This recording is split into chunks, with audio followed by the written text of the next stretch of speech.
विरोधी उमेदवार शिवाजी भानदास कर्डिले आहे। मी ज्या ठिकाणून येतो त्या ठिकाणचं आणि वांबोरीकरांचं सुद्धा एक वेगळं नातं आहे। मी ज्या कुटुंबातून येतो त्या कुटुंबाचं आणि वांबोरीकरांचं सुद्धा एक वेगळंच नातं आहे। ते नातं आजचं नाही आहे, गेल्या 1100 वर्षापूर्वीच। आई जगदंबेची पालखी आपल्या ठिकाणी सर्वांना माहीत असेल, इथे येते, यात्रा भरती। मी त्याच एका कुटुंबातील भक्त आहे, ज्या घरातून आई जगदंबा आमच्या कुटुंबामध्ये गेल्या 1100 वर्ष पूर्वी राहिली आणि 12 वर्ष वास्तव्य केलं। त्याच कुटुंबातील मी एक भक्त आहे किंवा तिचा सेवक आहे। आमच्या पूर्वजांची पुण्याई आणि आई जगदंबी तुळजाभवानीचा कृपाशीर्वाद आम्हाला लाभला आणि तो मला सुद्धा माझ्या कदाचित आई वडिलांना देखील लागला की मी या कुटुंबामध्ये जन्म घेतला। अशा या हजारो वर्षाची परंपरा जी राहुरीला पालखी आपली तयार होती, त्या पालखी तयार होऊन राहुरी तालुका, नगर तालुका, त्याचबरोबर पारनेर तालुका अशा ठिकाणी पालखी फिरत ज्या 3 तोंडाचा राक्षस हा सगळीकडे पोस्टर लावून फिरू राहिला। हा राक्षस हा देवाचा नाहीये। तुम्ही काल पाहिलं असन, अनेक एक माझी भगिनी डॉक्टर शेडाळे, ती शिवाजी कर्डिलेच्या मोठ्या भावांची मुलगी आहे, स्वतः डॉक्टर आहे। त्या भगिनीला सुद्धा किती त्रास देतो, स्वतःचे घर बाळगवण्यासाठी, जमिनी बाळगवण्यासाठी, तिच्या हॉस्पिटल बंद पाडण्यासाठी वेगवेगळे मार्ग वापरणं, तिला त्रास देणं, जमिनीवर अतिक्रमण करणे। त्या बहीण काल किंवा करत होती पत्रकार परिषदेमध्ये, आपण सगळ्यांनी पाहिलं असन, ऐकलं असन। आज अनेक पेपरमध्ये सुद्धा बातमी आली। तो व्यक्ती जो देवाचा नाही झाला, देवाचा का नाही झाला की बुरानगरला बाणेश्वर शिक्षण संस्था ह्या नावाची शिक्षण संस्था आहे। ह्या शिक्षण संस्थेचा तो अध्यक्ष आहे आणि ज्या संस्थेचा तो व्यक्ती अध्यक्ष आहे तशीच एक बाणेश्वर महादेव देव मंदिर म्हणून एक संस्था आहे, त्याचा सुद्धा अध्यक्ष तो काही लोकांना दमदाटी करून झाला। ह्याच देवस्थानची जवळजवळ 40 एकर जमीन ज्या ठिकाणी आज बाणेश्वर शिक्षण संस्था आहे, त्या संस्थेची सर्व जमीन, तिथं आमच्या इथं 2 छोटे महादेव आहेत। आपण पाहतो की सर्व बऱ्यापैकी हिंदू धर्म फॉलो करणारी इथं लोक असतील की त्यांना माहित आहे की आचार विचार आपण कोणत्या देवाची कशी पूजा करायची। आपण जर ब्राह्मणाला एखादा अभिषेक देवाला महादेवाला करायला लावला ना, तर तिथला येणारं सगळं सामान सुद्धा ब्राह्मण घेत नाही। काय म्हणतात की नाही, महादेवाचं कुणी घ्यायचं नाही। तर हा महादेवाला लुटायचं काम हा शिवाजी कर्डिले करतो।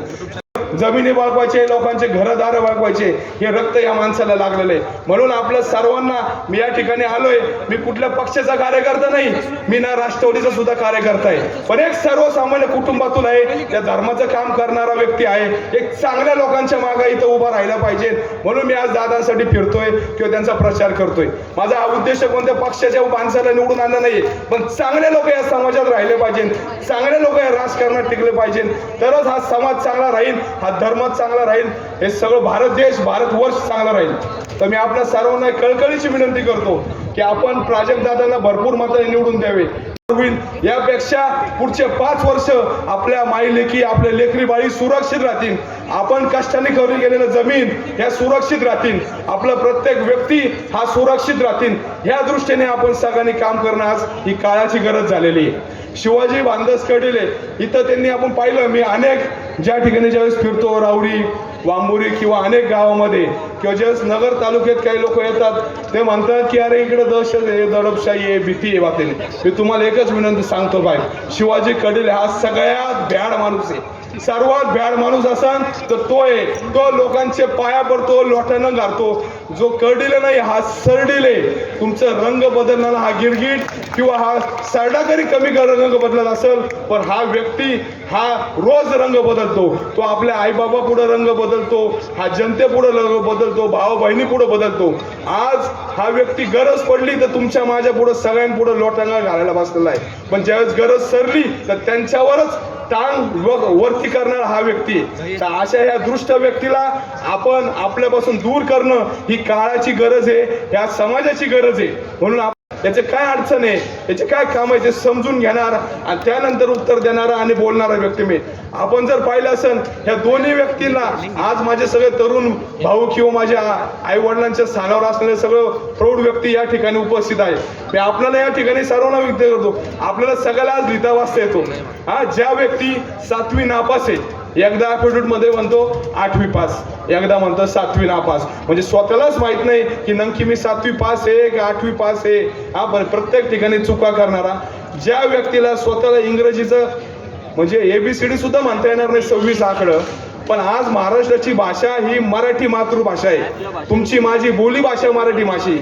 अशी का गरज पडली की आपली गुन्हेगारी पार्श्वभूमी ज्यामध्ये 302 म्हणजे खून, 303 म्हणजे एक खून केल्यानंतर दुसरा खून, म्हणजे असे डबल खुनाचा आरोप असणारा, खंडणी गोळ्या करण्याचा आरोप असणारा, दंगल घडवणारा आरोप असणारा, जमिनी लुटणारा आरोप असणारा, अशा ह्या व्यक्तीचं जर आपण शपथपत्र पाहिलं, हे सगळ्या प्लॅटफॉर्मला उपयुक्त आहे.